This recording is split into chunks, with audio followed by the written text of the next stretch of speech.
안녕하세요. 김희석 집사입니다.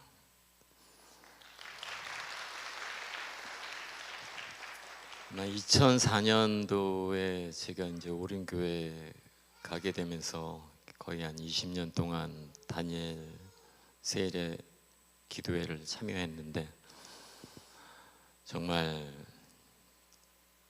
많은 은혜가 있었고 간단히 예를 들면 2004년도 저희 결혼했는데 그때 아시죠? 2004년 저희가 12월 25일 막 많은 분들께 민폐를 끼쳐가면서 크리스마스 때 결혼을 했거든요. 다 놀러 가는 거 취소하시고 오시고 막 되게 짜증 많이 내셨거든요.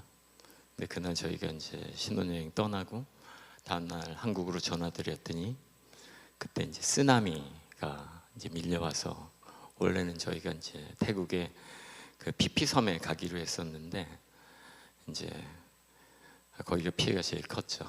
저희가 그 옆으로 가는 바람에 피하고 그래서 저희가 생각했던 게 하나님께서 새로운 삶을 살도록 이렇게 이끌어 주셨구나. 뿐만 아니라 뭐 여러 가지 많이 있습니다. 그 중에서도 제가 그렇게 많은 기적과 은혜를 받았음에도 불구하고 한 번도 이제 간증을 못 하고 있었는데 이제 근래 일어났던 올해 10월 17일 추석 마치고 나서 일주일 정도 뒤에 어머님께서 한 오후 1시경 전화를 하셨어요.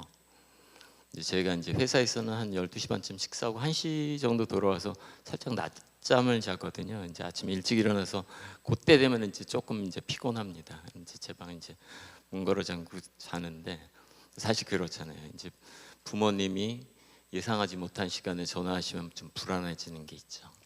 그랬더니 뭐 아니나 다를까 아버님이 매우 이제 편찮으셔갖고 응급실에 가셔야 될 것 같다라고 하셨는데 사실 저희가 이제 그 전주 추석 때 부모님 뵈러 갔는데 아버님 상태가 굉장히 안 좋으시더라고요. 계속 딸꾹질 하신지 여러 날이 지났고 그런데도 이제 멈추지 않고 그다음 뭐 감기 증상이라 그러시는데 굉장히 열도 있으시고 식사를 못 하셔서 그래서 이제 죽을 좀 드렸어요. 그 정도 하고 근데 그래도 이제 병원을 이제 안 가시더라고요. 그래서 제가 이제 우리 특히 여기 계신 분당오륜교회 남 집사님들께 한번 따라하시길 바라는데 고집이 세잖아요, 우리가 남자들이. 그래서 몸이 아프면은 내가 이제 병원도 가고 좀 이렇게 추스릴 줄 알아야 되는데 이제 연세가 되시다 보면 내가 내 자신을 의사보다 더 잘한다고 생각하시죠. 의사가 돼 있어 내가. 그래서 병원에 안 가시죠. 병원은 이제 병이 커지게 되는 경우가 많죠. 그래서 제 말씀 한번 따라 해주시기 바랍니다. 남자 집사들만. 네, 준비되셨죠? 자, 손을 드시고 아내 말을 잘 듣자. 저를 비롯하여. 근데 사실 뿐만 아니라 많은 분들이 이제 나이가 들어가면서 이 의사가 되세요. 약사가 되고 그래서 내가 알아서 약 사 먹고 병원에 안 가도 되고 그래서 다시 한번 모든 분들이 배우자의 말을 잘 듣자. 병 키우지 말고 건강하시길 주님의 이름으로 축원드립니다. 그래서 아버님도 사실 그 근처에 있는 장애인들 도와주신다고 거기 가서 뭐 공도 주워주시고 이제 그런 일들을 이제 매일 오전에 하시다가 이제 거동이 약간 좀 불편하시니까 자전거를 항상 타고 다니세요. 근데 이제 그 여든이 넘어서 그러면은 약간 조향 기능이라든가 이런 게 좀 떨어지잖아요. 그러다 보니까 이제 차와의 접촉 사고도 여러 번 있었고 그냥 혼자서 가시다가 또 넘어지시고 그래서 보면 이제 정형외과를 가시는데 이제 다른 데 이제 큰 데 가서 다 찍어봐야 되는데 정형외과 가시다 보면은 그 스테로이드제 같은 거 주시잖아요. 신장 기능이 좀 많이 상하시는 것 같더라고요. 그래서 그런 거 잊으시고 나는 내 몸 내가 제일 잘 알아. 이렇게 지내시다가 이제 그 추석을 맞이한 거죠. 그래서 그 추석 맞이하고 또 일주일을 참으시다가 10월 17일 결국은 사단이 났는데, 그때 119를 부르니까 여러분도 아시겠지만 119가 예전 같지 않다고 하시더라고요. 좀 물론 이제 그분들도 힘든 일들이 있으시니까 그런데 어떤 그런 콜이 왔을 때 이제 응대하는 그런 게 예전같이 이제 친절하기보다는 이제 만지지 말라고 하고, 뭐 보시더니 이 정도 상태면 혈압이며 뭐 어떤 산소 포화도 뭐 열도 없으시고 말씀도 하고 정상이다 그러면서 입원할 수 없고 우리가 입원시키는 사람들도 아니고 그렇기 때문에 좀 약간 몇 차례 이제 거부를 하셨었나 봐요. 근데 이제 다행히도 이제 앞집에 또 소방관에 계시던 분이 은퇴하고 계셨는데 그렇게 좀 지인으로 지내시다가 그분이 보시기에는 굉장히 위독하신 거죠. 경련도 있고 열도 나고 어지럽다고 해서 일단은 이제 가까운 병원으로 갔는데 거기서는 아주 위독하다 그러면서 이제 저쪽 은평구 쪽에 있는 그나마 이제 그 구파발 쪽에 있는 은평 성모병원 그쪽으로 이제 갔더니 바로 이제 중환자실로 간 거죠. 근데 거기서 이제 제일 컸던 문제는 투석을 해야 되는데 신장 기능이 이제 거의 뭐 말기 신장 3%밖에 안 남으셨다고 그러더라고요. 그 정도까지 떨어졌는데 투석을 해야 되잖아요. 근데 폐혈증이 오신 거예요. 폐혈증이 있어갖고 이거는 정말 너무 힘든 상황이다. 그래서 본인들도 하지 못하는 상황에서 그때 이제 제가 중보기도를 요청드려서 투석할 수 있게 요청드렸던 건데 같이 중보기도하고 그 다음 날 한 몇 시간 뒤에 감사하게도 이제 투석이 가능하게 됐어요. 그게 이제 첫 번째 은혜인데 그때 사용했던 기계가 이제 투석에 CRRT라는 게 있더라고요. 이게 Continuous Renal Replacement Therapy인데 이제 연속으로 리날이 이제 신장인 거죠. 콩팥. 콩팥을 대체해 갖고 연속적으로 하는 이제 그런 요법인데 이제 그런 기계가 있고 생각나시겠지만 이제 팬데믹 때 그때 이제 에크모라는 게 있었지 않습니까? 에크모는 이제 심장을 대신하는 이제 그때 심장이 많이 이제 멈췄던 분들이 있었는데 초기에 에크모를 쓰면 이제 심장 기능을 대신하는 거고 이 CRRT는 이제 신장 콩팥을 대신해서 이제 일을 해주는 거죠. 근데 얘는 갑자기 투석을 하면은 이제 혈압이 뚝 떨어진답니다. 그래서 그걸 한 3분의 1 정도 이제 그 혈량을 갖다가 조절해가면서 써서 혈압이 떨어지지 않고도 이제 신장 기능을 할 수 있도록 해주는 장치로서 지금 많이 이제 사용이 되고 있대요. 이제 그걸 쓰게 돼서 다행히 이제 그때 투석이 시작이 됐고, 근데 두 번째 이제 위기가 온 거는 그럼에도 불구하고 폐렴이 이제 생기신 거죠. 폐렴이 생겨서 한쪽 폐가 이제 가래로 꽉 차 있고 그 상태에서 이제 숨을 못 쉬니까 이제 인공호흡을 해야 되고, 그래서 제가 이제 두 번째 중보 기도를 요청드립니다. 역시나 이제 감사하게 이제 한 일주일 정도 지난 다음에 가래도 다 뽑아내고 폐렴 증세도 나았고 그 와중에 염증 수치도 내려가서 일반 병동으로 한 일주일 뒤에 이제 옮기시게 됐어요. 근데 이제 이게 있더라고요. 중환자실에는 하루에 딱 20분 면회가 되더라고요. 근데 일반 병동으로 가면은 그때 팬데믹 때 생긴 그런 원리인지 지금 하루에 한 명의 간병인이 24시간을 돌봐줘야 돼요. 아니면은 내가 가서 24시간 또는 뭐 12시간 이렇게 돌봐드려야 돼서 그렇게 할 거면 오든가 아니면 간병인 두든가 해야 되는 거예요. 그러니까 아버님께 이 상황을 설명해 드릴 수가 없더라고요. 이제 20분씩 갔을 때만 해도 굉장히 막 이렇게 옆에 카테터 뚫고 이제 이쪽 혈관이 안 나오니까 이제 목 쪽으로 이렇게 뚫더라고요. 이제 고통스러운 것도 있고 근데 낮밤이 계속 바뀌고 여러 가지 관들이 있으니까 케이블하고 그걸 만지지 못하게 이제 손목 보호대를 하는 거죠. 그러니까 신체 보호대라고 이제 손발을 묶어 놓는 거죠.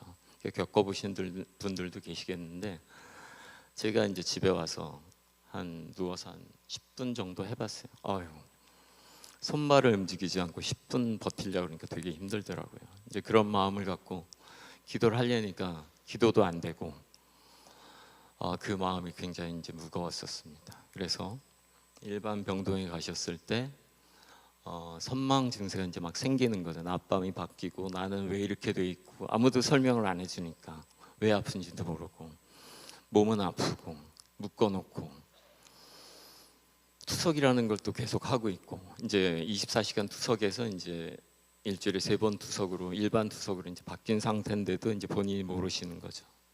가면은 이제 통화를 해보면은 집에 가야 된다고 이 사기꾼들이 나를 여기다 묶어놨다 이제 그러시는 거죠.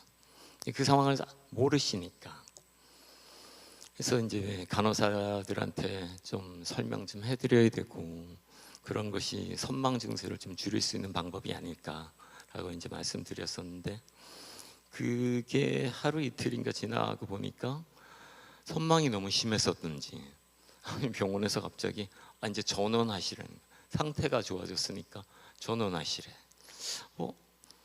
저희가 이틀 전에 뵀던 거는 너무 나쁘다고 하신 거 아니냐. 이 염증 수치도 있고 근데 왜 갑자기 전원하시냐. 그래서 너무 땡깡을 쓰고 소리 지르고 그러니까 이 사람들이 자를 빼려는 게 아닐까 뭐 이런 생각까지 들더라고요.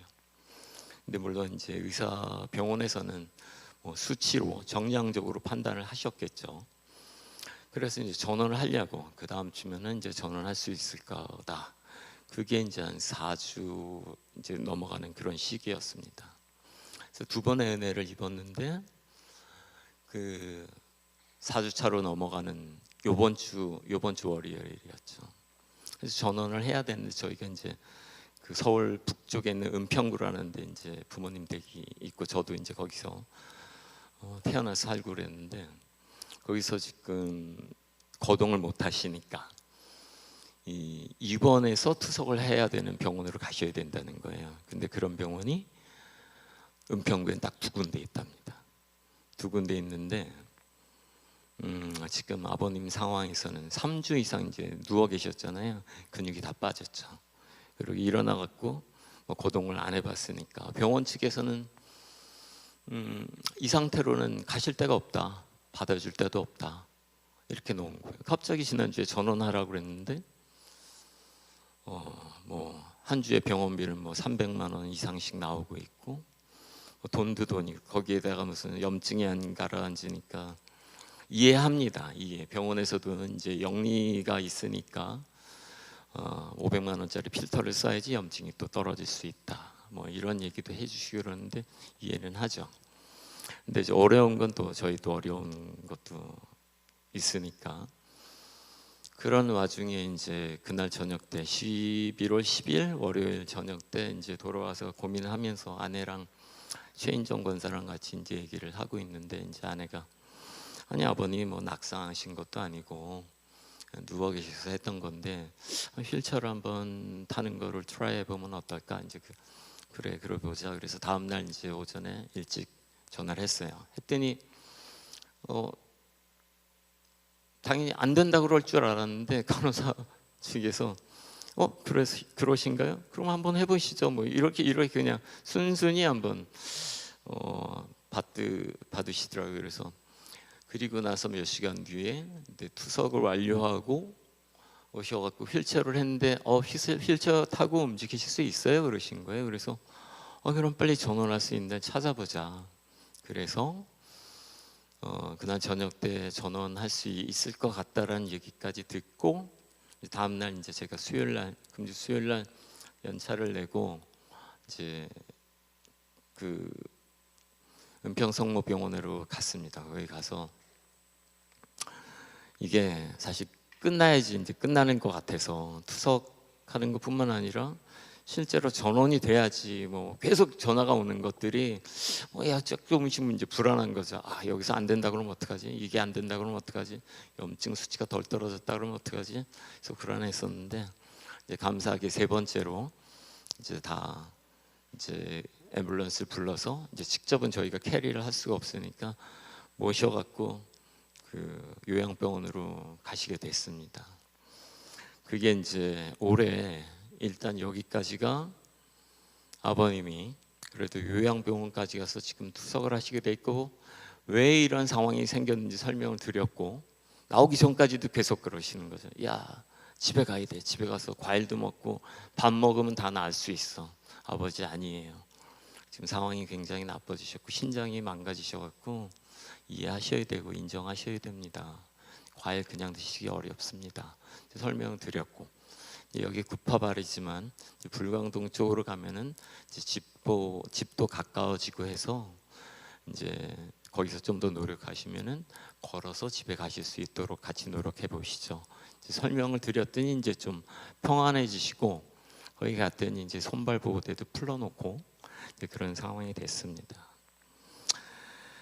금번 다니엘 기도회를 통해서 사실 많은 강사님들, 훌륭한 강사님들 얘기해 주신 거였는데 제가 받은 것 중에서 하나는 책망이란 그런 부분이었습니다.